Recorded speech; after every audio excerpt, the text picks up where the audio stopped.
Il y a 4 ans, la police judiciaire s'est lancée dans une expérience, intégrer la psychologie dans la résolution d'enquêtes criminelles.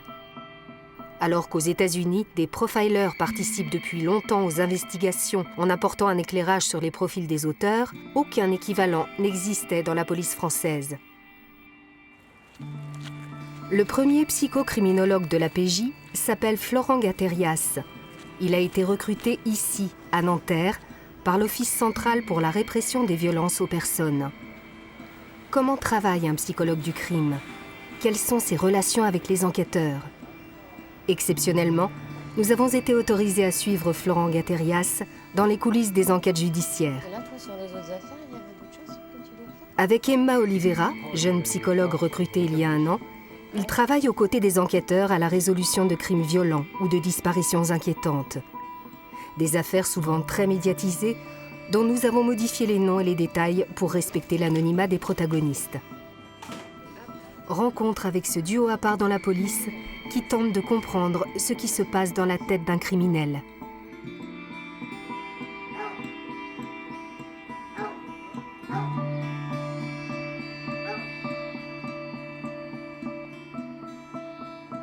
L'Office vient d'être saisi d'une enquête suite à la disparition d'une petite fille de 5 ans.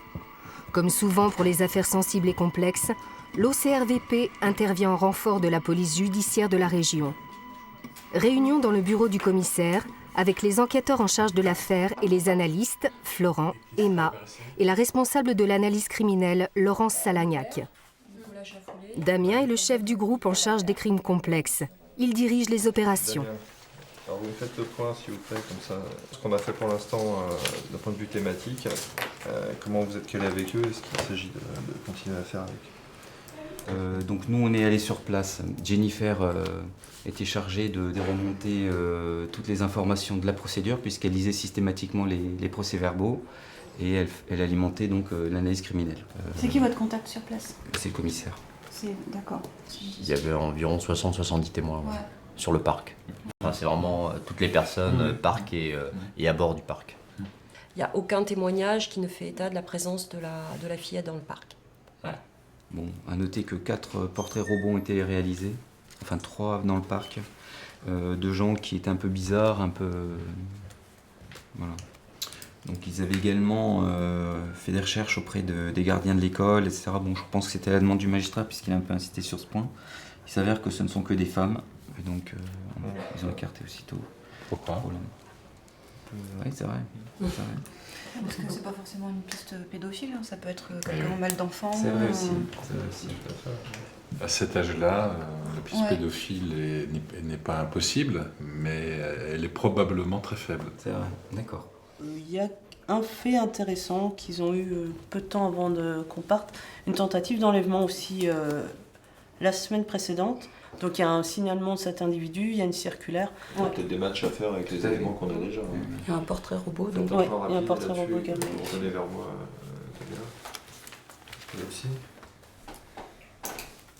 c'est vrai qu'il faut peut-être y aller par priorité. La priorité, c'est la piste familiale, et proche dans la famille nucléaire. Et après, le prédateur ou le kidnappeur ou l'agresseur, c'est... Et après, peut-être partir sur des pistes, on a pensé, des pistes religieuses, des pistes... Enfin, c'est quoi en pourcentage, là, les pistes? Là, pourcentage... 80 la famille, 20% de pistes. Alors, parce qu'elle est super jeune, c'est par rapport à son âge à elle, parce qu'elle a 5 ans. Elle a plutôt l'âge d'une enfant qu'on veut s'approprier affectivement. D'accord, une poupée quoi. Plutôt que sexuellement. On veut jouer à la poupée avec elle plutôt que... Voilà. Ça n'empêche pas le prédateur sexuel, mais ça diminue la probabilité. D'accord, ok. Et pour revenir là-dessus, il faudrait qu'on voit si tous les deux vous pouvez faire, pas un profil de l'auteur, hein, mais au moins un spectre un peu moins large des possibilités. Parfait, je vous remercie. L'urgence est de comprendre au plus vite ce qui s'est passé, afin d'avoir un maximum de chances de retrouver la petite fille vivante. Florent et Emma ont fourni aux enquêteurs une première sélection de profils d'hommes ou de femmes susceptibles d'enlever un enfant de cet âge. On cherche au plus près du parc, des gens qui habiteraient par là, qui sont connus pour des faits de viol ou d'enlèvement d'enfants. Il n'y en a pas beaucoup, mais il y en a. Le profil éventuellement réalisé par par nos psychologues permet d'écarter certains. Enfin, on peut écarter personne, à vrai dire, mais on privilégie dans le temps les investigations ou les vérifications sur certaines, quoi, voilà.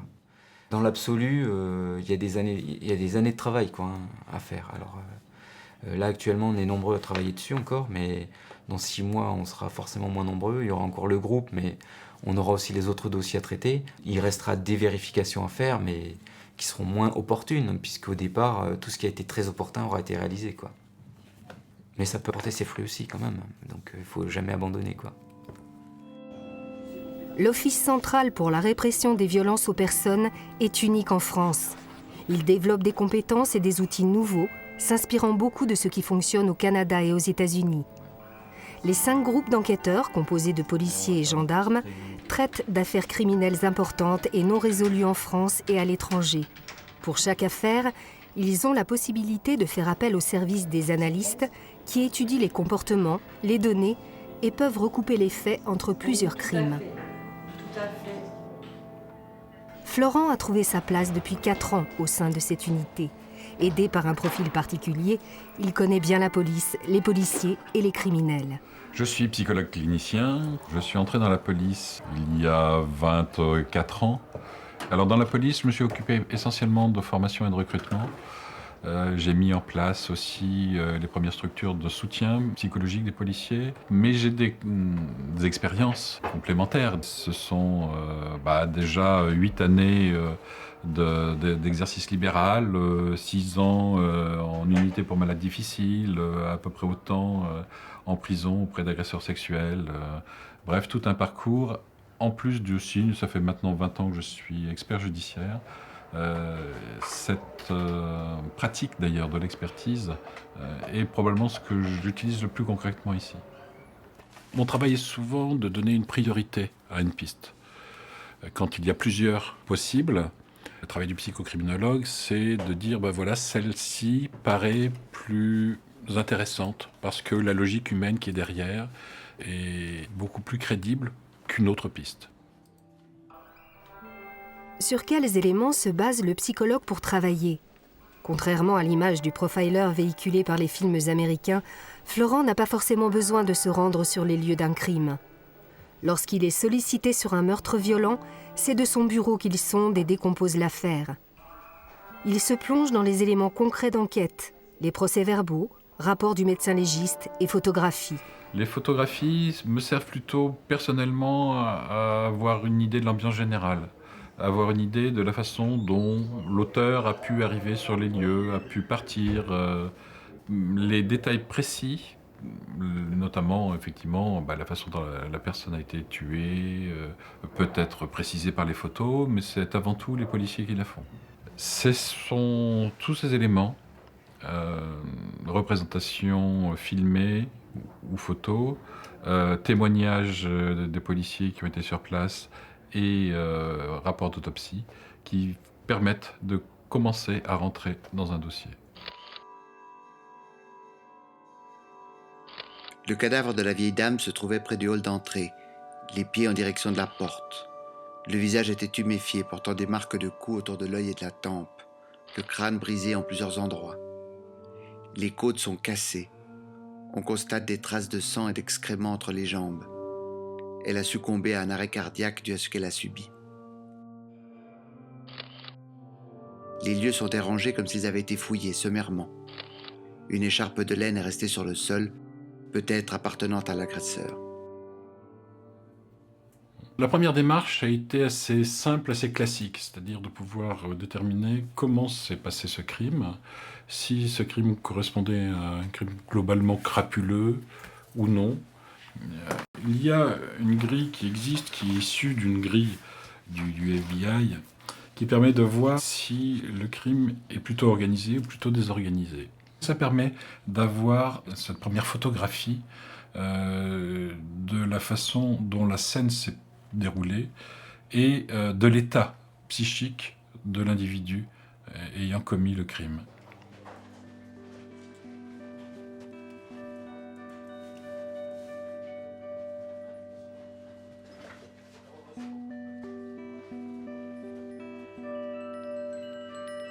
Alors, Est-ce que le lieu du crime reflète sa préparation? Bien non. En fait, les indices de désordre sont nombreux, donc on s'aperçoit qu'effectivement, dans ce cas-là, on est plutôt dans le crime désorganisé. La victime était attachée, par contre.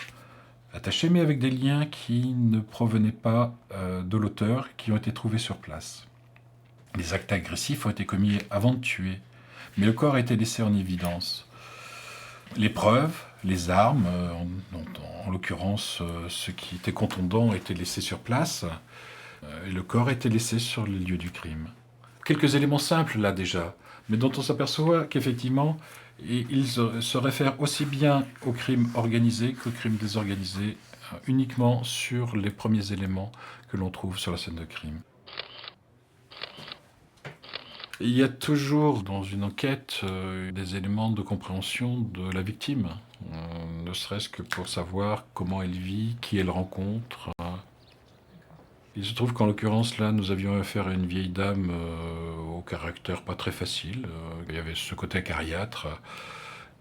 Par rapport à une situation d'agression, c'est quelqu'un qui ne se serait pas laissé faire facilement, qui aurait forcément mis en place une résistance, une opposition, qui aurait pu amener à une réaction aussi de la part de l'agresseur.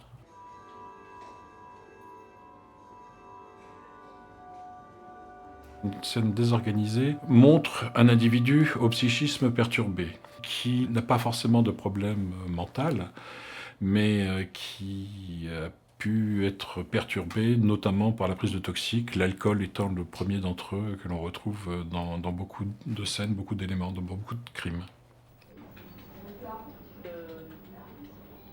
Avec ces grilles, Florent va reconstituer le fil des événements et proposer son analyse du scénario du meurtre. Il rédige alors le profil le plus pertinent du suspect au vu de la scène de crime. Ce document nourrit ensuite le travail des enquêteurs, commissaires et magistrats concernés par l'affaire. On peut penser à un auteur qui prend des risques modérés. Il agresse la victime chez elle le soir sans prendre de précautions particulières, il oublie même son écharpe. Une victime à bas risque, femme âgée au foyer se trouvant chez elle, sans aucun contact avec le milieu criminel.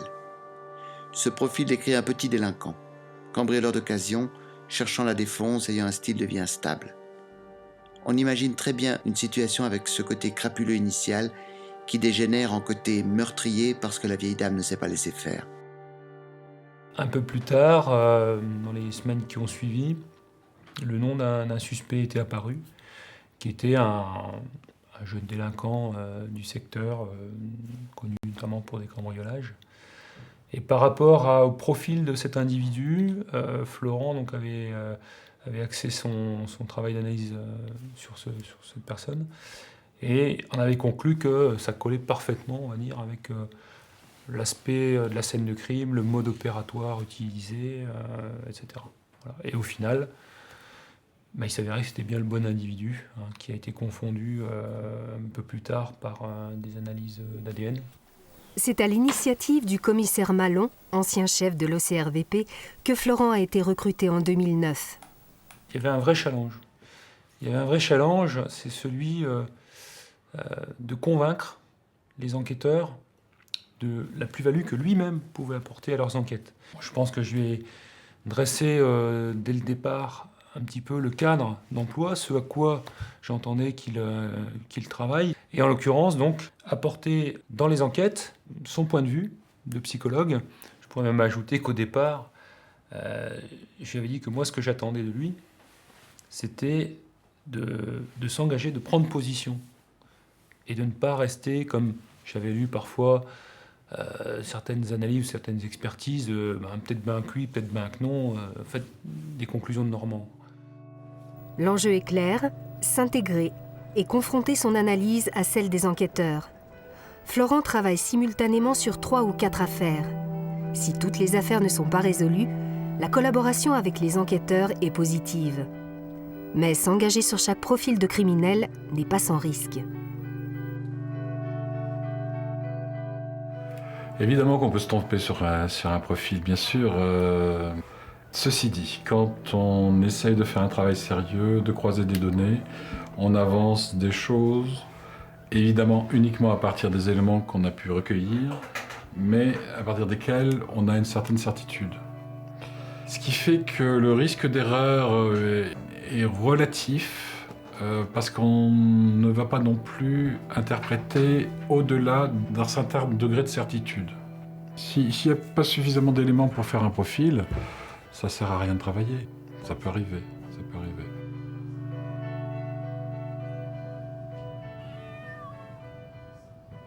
Ce qui est intéressant, vraiment, c'est d'essayer de voir qui est-ce qui pousse un individu à faire ceci ou cela dans certaines conditions.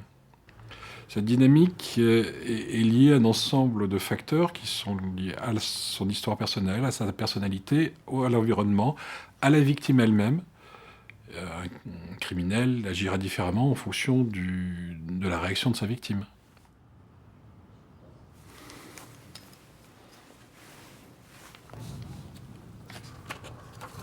Je ne suis pas là pour apporter des preuves scientifiques, mais des preuves humaines, des hypothèses qui se basent sur une expérience qui est la mienne, qui me permet de dire, voilà, après 30 ans d'expérience d'analyse des comportements humains, moi, Florent Gatérias, je peux m'engager à dire que ce comportement-là correspond aux actes que l'on peut voir.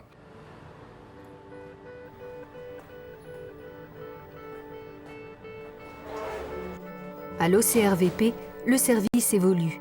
Pour plus d'efficacité et de collaboration, la cellule de Florent se réorganise. Il va partager son bureau avec Emma. C'est l'espace qu'on aura entre les deux bureaux, ce sera ça.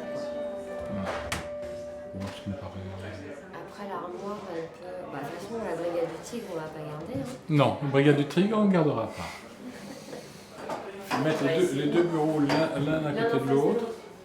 Ça fait 4 ans que je fais ce travail en police judiciaire, mais j'ai été heureux de pouvoir engager une collaboratrice avec moi, une autre psychologue, avec qui nous pouvons échanger, parce que je peux avec elle évoquer l'aspect psychologique de mon travail,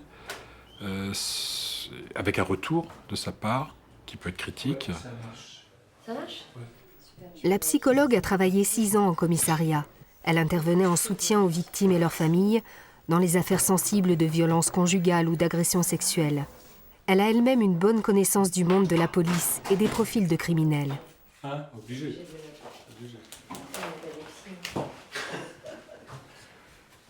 Florent, je l'ai rencontré depuis que j'ai commencé à travailler. En fait, il a fait partie d'un jury de recrutement il y a 7 ans de ça. J'ai eu le poste en commissariat et c'est vrai que j'avais exprimé dès le début mes souhaits à Florent de travailler un jour en criminologie et notamment sur tout ce qui est analyse comportementale. C'était quelque chose qui me plaisait et tous les deux on avait l'espoir qu'un poste, voire deux, se crée un jour dans la police française et ce qui a fini par arriver. Le but de la cellule, c'est d'être à deux et de pouvoir avoir des visions différentes en fonction de notre parcours, de notre école de pensée à chacun aussi. Je vais déjà te mettre celle du 15 mai, les 2-3 intéressantes. Et après, tu vas voir 2 semaines après. Dans l'enquête sur la petite fille, Florent et Emma doivent émettre rapidement une hypothèse quant aux causes de sa disparition. En l'absence d'éléments tangibles, ils cherchent des recoupements avec des cas similaires. Ils décortiquent toutes les données fournies par les enquêteurs et analystes de l'unité. Ils écoutent des heures d'audition de témoins, regardent les vidéos des caméras de surveillance. Le travail est minutieux, afin de déceler le moindre détail qui permettra l'établissement d'un profil et d'un scénario. On arrive bien sûr à déceler au fur et à mesure de notre expérience professionnelle les gens, puisque ça reste notre matière principale, mais on ne sait pas mettre de mots. Et l'avantage de Florent et d'une collaboration avec Florent, c'est qu'il va mettre des mots sur ce qu'on perçoit. Il va nous rendre vigilants sur ce qu'on doit observer, notamment du point de vue du comportement, parce qu'il n'y a pas que des mots, il y a aussi un comportement dans la relation enquêteur et auteur. Nous, quand on avait une relation avec un auteur, à la fin, on disait « Oh là là, il va pas bien le monsieur, mais il va pas bien où, pourquoi, comment ?» Voilà, là on manquait de mots et on manquait d'outils pour essayer de comprendre ce que ce pas bien-là recouvrait exactement. Et en discutant avec Florent, on sait exactement pourquoi le monsieur il va pas bien et pourquoi il a fait ce qu'il a fait et pourquoi la victime aussi s'est trouvée dans telle situation, puisque il y a des profils d'auteurs, mais il y a aussi des profils de victimes. Et pour comprendre l'adéquation entre l'un et l'autre, il faut étudier les deux.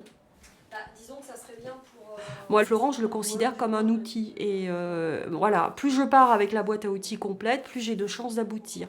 Et il ne faut rien se refuser dans une enquête judiciaire, au contraire.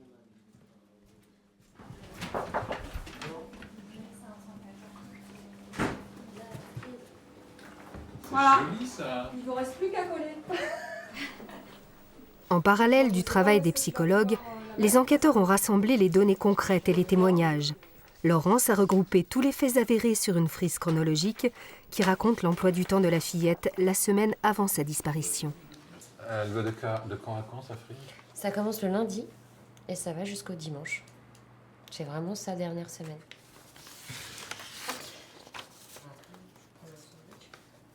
Ce qui nous intéresse, c'est d'abord les habitudes de vie des uns et des autres, mais aussi, y a-t-il changement dans ces habitudes? Et ces changements pourraient-ils nous apporter des indications ou non? Le schéma temporel est un des éléments de reconstruction mentale pour nous du déroulement de l'affaire. Mais il n'y a pas le nom du ravisseur. Non. Il faudrait le dire à Laurence. Il faudrait qu'elle le rajoute. On peut se rendre compte aussi des incohérences qu'il y a pu y avoir entre les témoins, ce que la famille a pu dire, ce qu'on a vu, les vidéos qu'on a récupérées.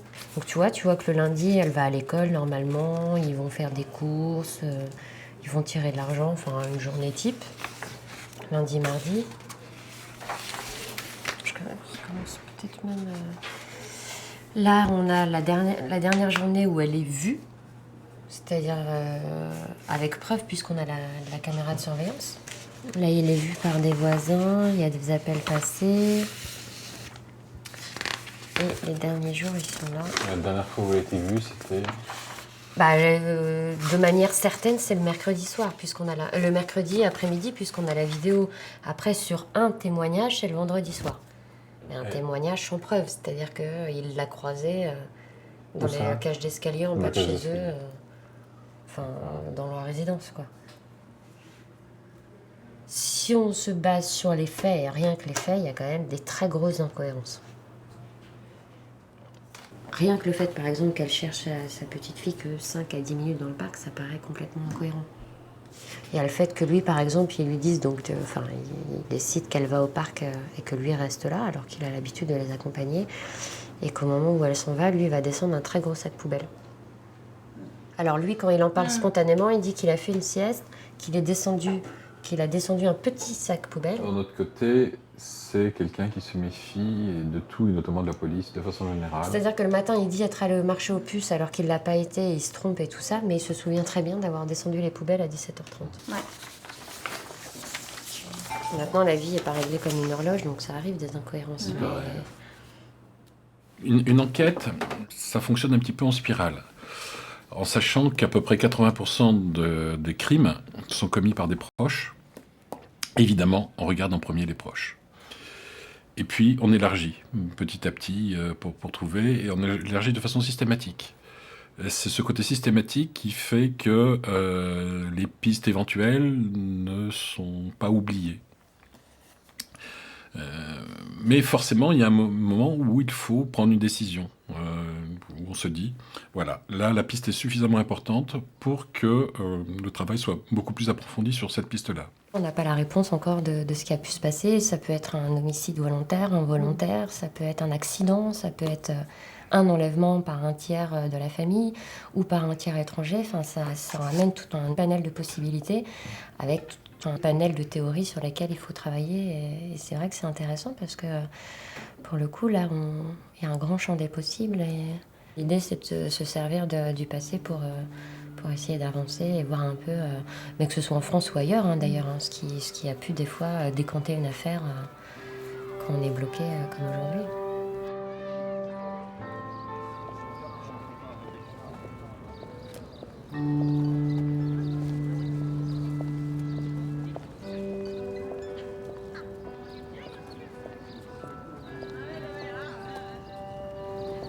c'est vrai que dresser un profil, tant que ça reste théorique, on se dit que c'est facile, mais quand c'est dans la pratique, la première fois, c'est assez impressionnant. Enfin, on n'est pas dans une science exacte, on ne peut pas dire c'est un homme, il a 40 ans, il est brun et tout ça, donc on s'implique beaucoup. Les profils, on y reste des heures dessus, à essayer de comprendre qui est l'autre. Si on a juste l'acte ou la scène de crime ou ce genre de choses, on doit vraiment essayer de s'imprégner de tout ça pour voir qui se cache derrière. Donc après, on donne des orientations, on n'est jamais à 100% sûr de ce qu'on avance, mais on se mouille quand même un petit peu, donc c'est vrai que c'est pas facile, surtout les premières fois. Après, avec le temps, au fil des profils, on sait un peu comment mieux aider les enquêteurs et essayer de faire des profils les plus précis possibles.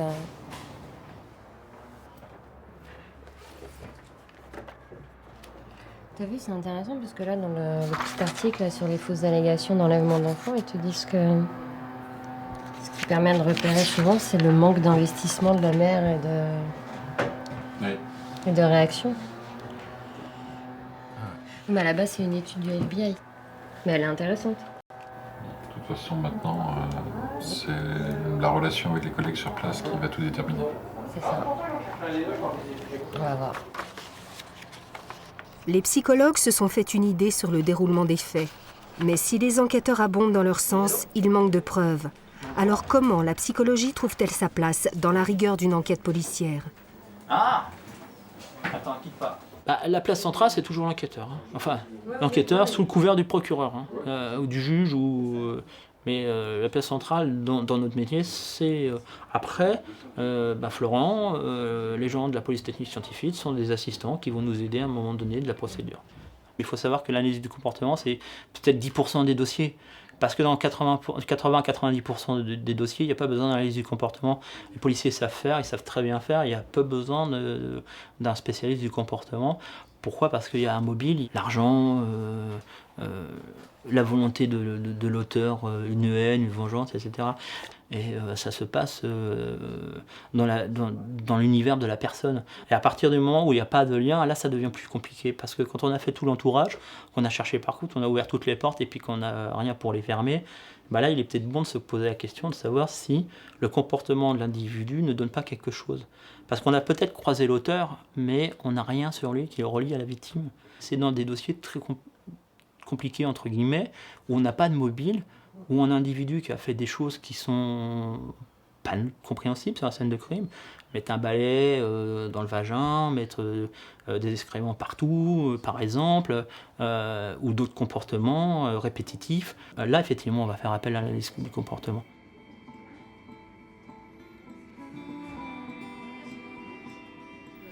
L'établissement des profils est un aspect important dans les enquêtes de l'OCRVP.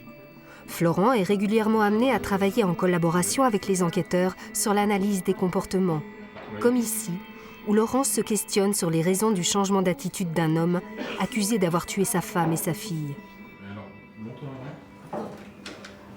Quelques heures. Quelques heures. Mais je pense que ça s'est fait en 2 temps.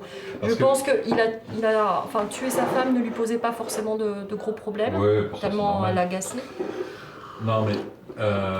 Mais tuer sa fille, il a pas fait ça de gaieté de cœur. Voilà.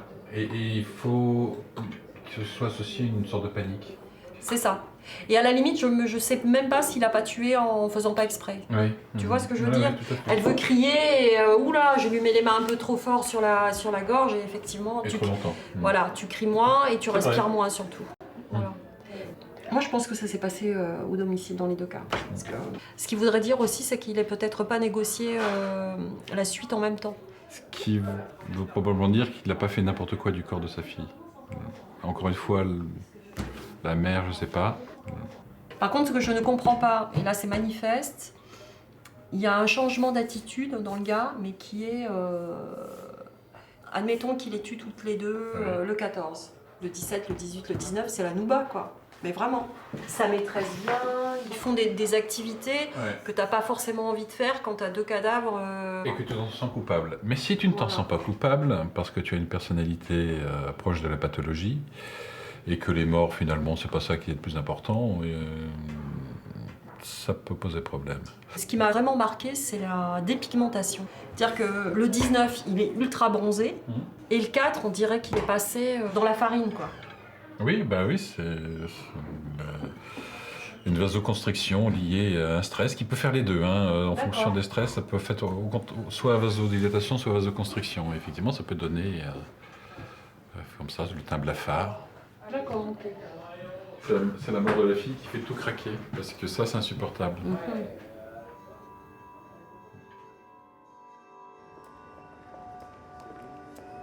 L'Office est sur une nouvelle affaire de meurtre en série pour laquelle un homme a été arrêté à tort. Fabrice et Florent analysent le caractère et la méthode du tueur.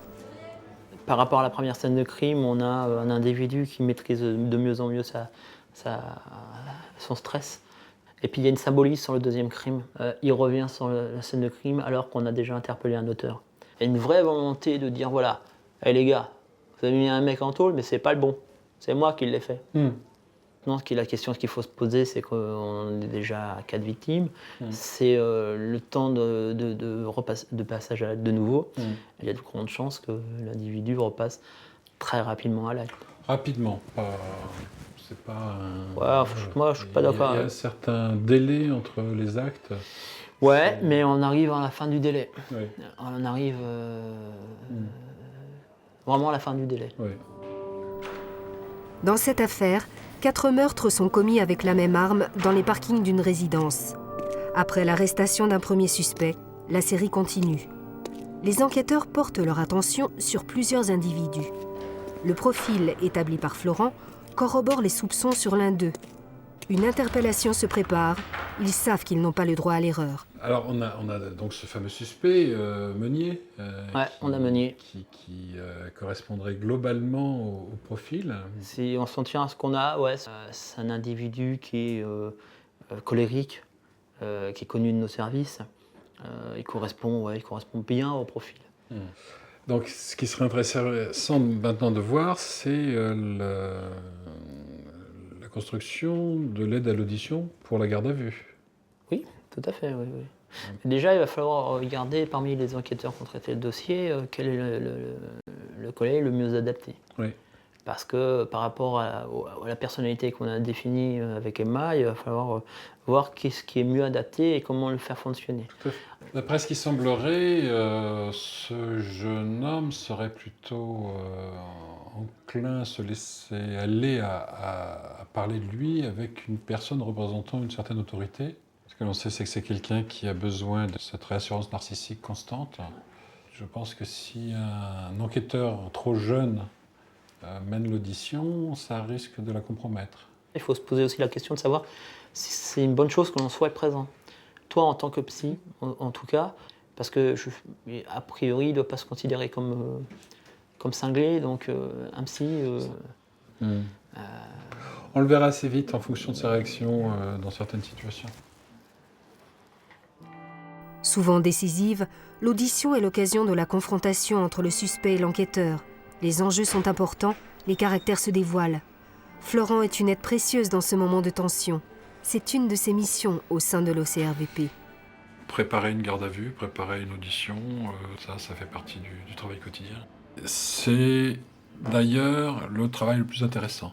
Le profilage, c'est un travail intellectuellement fascinant, mais il manque la dimension humaine que l'on retrouve dans l'audition, aussi bien d'ailleurs dans le contact avec les enquêteurs qu'avec la personne que l'on a en face de soi, souvent un suspect éventuel, pour lesquels on essaye de comprendre si ce que l'on sait de l'affaire correspond à ce que l'on voit.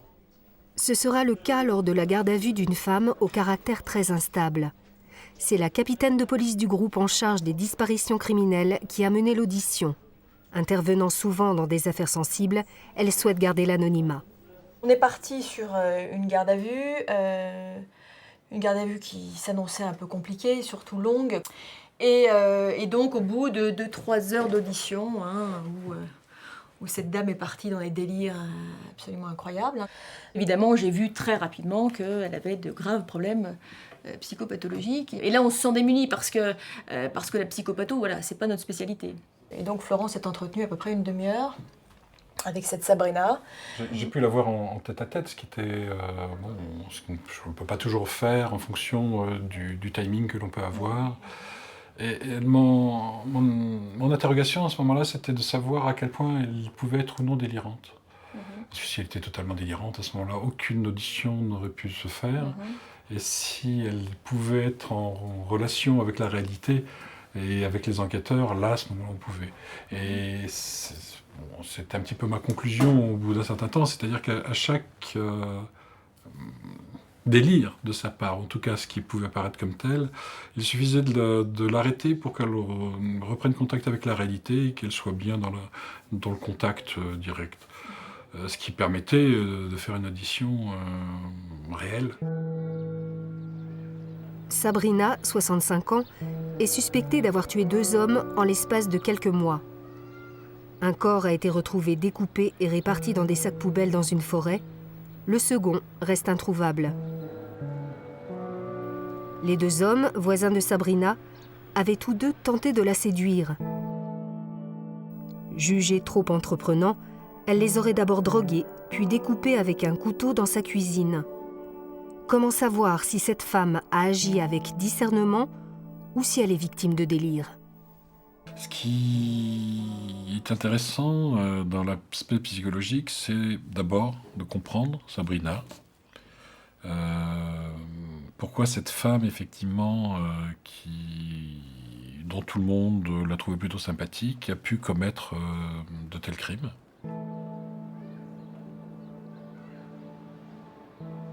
Ça s'explique par des éléments de personnalité qui se sont construits tout au long de sa vie, qui permettent de comprendre, pas de justifier bien sûr, mais de comprendre, notamment par une enfance caractérisée par des abandons familiaux, par une maltraitance, notamment de la part de sa belle-mère. Et ça a été une enfance assez difficile, qui l'ont amené plus tard à se prostituer. Et le mari qu'elle a trouvé lui a permis de se sortir de tout ça. Elle a eu énormément d'admiration pour lui, d'autant plus que visiblement, il lui a permis de trouver une stabilité très importante. À tel point que quand il est mort, de mort naturelle, il n'y a aucun doute là-dessus, sa vie en a été totalement bouleversée. Quelques années après, plus de 10 ans après, elle s'est dit « mais pourquoi pas refaire ma vie ?» Or, il y avait un stade pour elle impossible à franchir, qui était notamment celui de la sexualité et du regard qu'elle pouvait supposer de son mari mort. Et notamment, ce n'est pas pour rien que les 2 meurtres ont été commis dans la chambre. Chambre où il y avait les photos du mari défunt et tous ses souvenirs qui, pour elle, étaient autant de sacrilèges qu'elle allait commettre si elle allait plus loin. Donc il y a un état de panique qui a commencé chez elle à ce moment-là.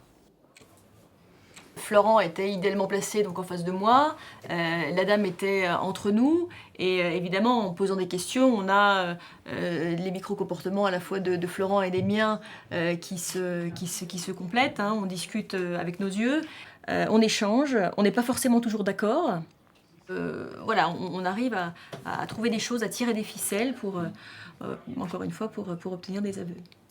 Après oui, s'adapter, ça a été compliqué, j'ai sévi, j'ai été sympathique, agressive aussi, et rien. Et rien jusqu'à ce que je décide de lâcher la main. 2 hommes sont intervenus là. Ouais. Après ton passage, après le mien, et je pense que tout ça a concouru en fait. C'est clair. Hein, c'est vraiment la synergie à mon avis de tout ça.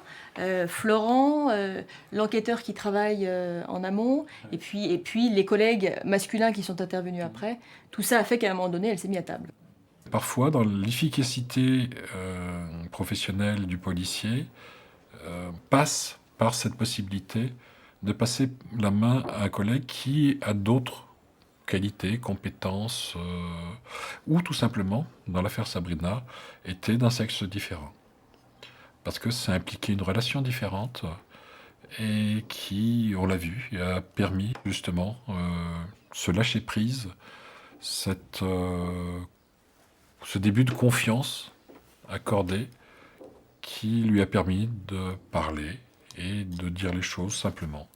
Le rapport que je peux avoir avec les personnalités criminelles, tant que c'est sur dossier, ça reste extrêmement intellectuel. Par contre, quand on rencontre les personnalités, il y a forcément quelque chose qui se passe et qui, du fait que je dois faire des efforts pour les comprendre, me font me rapprocher d'eux.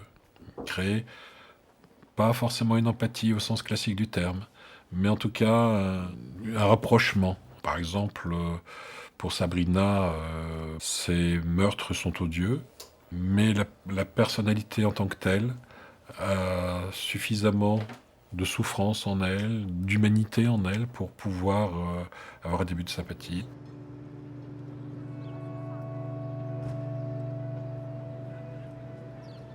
Je pense que c'est important dans nos métiers de pouvoir voir l'être humain derrière. On n'est pas là pour les... Nous, on n'est pas là pour les juger, on n'est même pas là pour les arrêter, quelque part. Donc c'est intéressant de voir qui est cette personne derrière. Il y en a beaucoup qui ont eu des enfances difficiles. Après, il y a aussi quelques maladies mentales. Il y a des choses comme ça, mais je trouve ça triste d'avoir une vie comme ça, d'avoir raté sa vie et d'en avoir gâché d'autres à côté. Moi, je me force toujours à ne pas banaliser ces histoires de vie. Et je pense qu'on ne naît pas criminel et qu'on le devient. Évidemment, je pense aux victimes.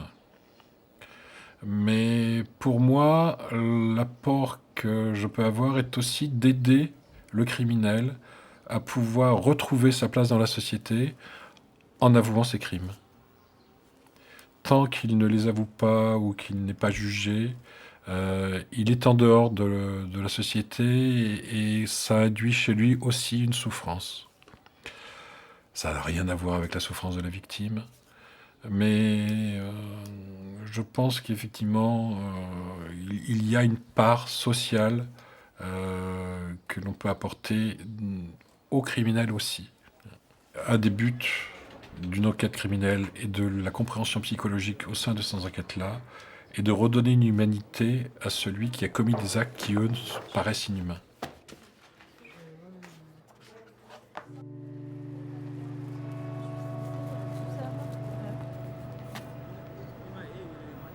La petite fille est toujours portée disparue. Le temps passe et aucun indice n'est assez probant pour valider une piste. À la demande du magistrat, Emma s'est rendue sur les lieux de la disparition avec les enquêteurs de l'OCRVP. La maman est venue pour des prélèvements ADN. Et puis c'est vrai qu'elle allait quand même très mal, comme elle a vu que j'étais psychologue et tout ça, donc elle a exprimé le besoin qu'on se voit. Donc je l'ai vue, oui c'est ça, 45-50 minutes. Et suite à ça, il y avait un rendez-vous chez le juge. L'idée c'était un peu de voir un peu toutes les pistes, selon mon avis, vers lesquelles il fallait s'orienter en premier. Et faire aussi le profil de la petite, voir qui était cette petite fille et est-ce qu'elle était susceptible de se faire enlever plus facilement qu'une autre. Alors qu'est-ce que tu en penses du profil de cette petite ? Après le profil, les éléments qu'on a, c'est les témoignages qu'on a un petit peu au niveau de l'école, sa mère qui en parle, et ça a l'air d'être une petite fille très sociable, qui n'a pas peur de l'inconnu. Une ou deux fois, elle avait échappé déjà à la vigilance de sa mère. Il l'avait retrouvée avec des SDF en train de faire des bisous sur les joues, tout ça. Donc elle n'a pas peur de l'inconnu, qu'il soit de sexe masculin ou féminin. Donc si elle rencontre un monsieur, il suffit qu'il ait une petite poupée ou un petit chien ou je sais pas, qui puisse attirer la petite fille et qui discute. Je pense qu'il n'aurait même pas besoin d'être violent. Il y avait quelque chose d'intéressant dans les relations entre la mère et le beau-père ? Un rapport de domination qui pourrait... Lui a tendance à avoir pas mal d'emprise, mais parce que cette jeune femme, elle est... on sent qu'elle est un peu dépendante affectivement. Quand elle rencontre un homme, ses sentiments tout de suite rentrent en ébullition. Elle est très attachée. Je pense qu'elle a peur de la solitude, elle a peur d'être seule.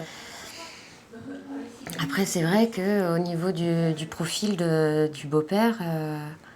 on est dans un profil particulier quand même, il est connu des services de police, donc c'est quelqu'un, en tout cas à première vue, de ce qu'on a comme élément, d'impulsif, un peu macho, possessif, avec une sorte d'intolérance à la frustration, donc ce qui vient justifier les violences.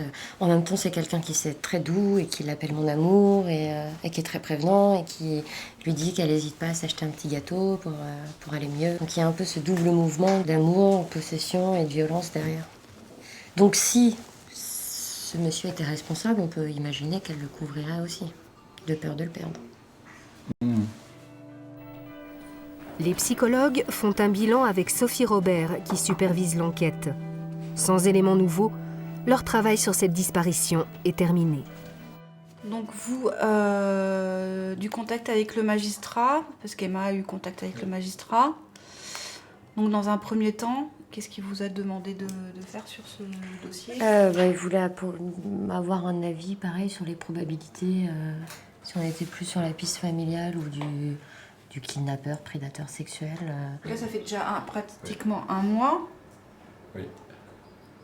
Alors, dans la piste familiale, ça, vous avez une tendance à voir si elle peut être toujours vivante ou si elle peut être morte. Pour moi, si on reste dans la piste familiale, c'est l'hypothèse de l'accident qui me paraît la plus évidente. Donc, elle serait plutôt morte. D'accord. L'accident maquillé ensuite en disparition. Alors après, la difficulté de la piste affective, c'est qu'une petite fille de 5 ans qui apparaît dans l'univers de quelqu'un, ça ne passe pas inaperçu et il y a forcément une tierce personne qui s'en rend compte. Qui s'en rend compte, sauf si la personne vit d'une façon marginale.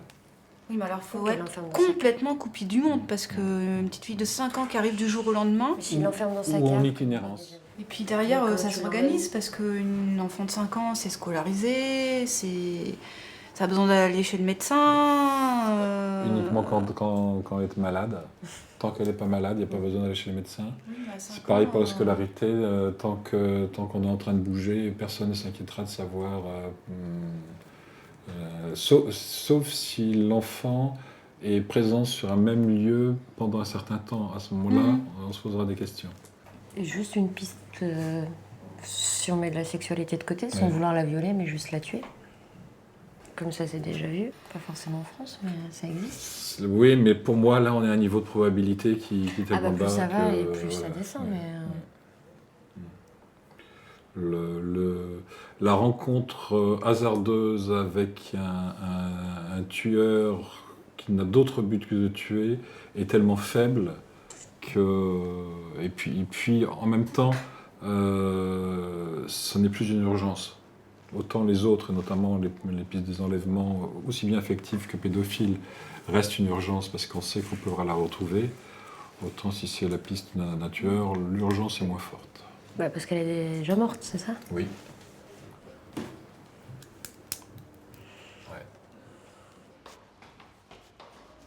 Je n'ai jamais été confronté à une enquête ou une affaire dont les faits me touchent personnellement. Même indirectement, même symboliquement. Et ça peut arriver, bien sûr. J'imagine que si un jour une enquête se produisait avec une victime qui, d'une façon ou d'une autre, m'évoquait ma fille, j'aurais plus de mal à agir. Bon, mais le fait de le savoir permet soit de se retirer, soit d'essayer de s'adapter à la situation. Pour se protéger, déjà en tant que psychologue, sans parler de criminologie, on nous apprend très rapidement à la fac que c'est intéressant déjà de travailler sur soi, donc de faire une analyse. Moi, ça a été mon cas, je l'ai fait pendant 5 ans, je l'ai arrêté pour diverses raisons, je pense que je la reprendrai plus tard. Mais déjà pour avoir un niveau personnel, avoir une connaissance de soi plus globale et pouvoir appréhender les choses de manière plus facile.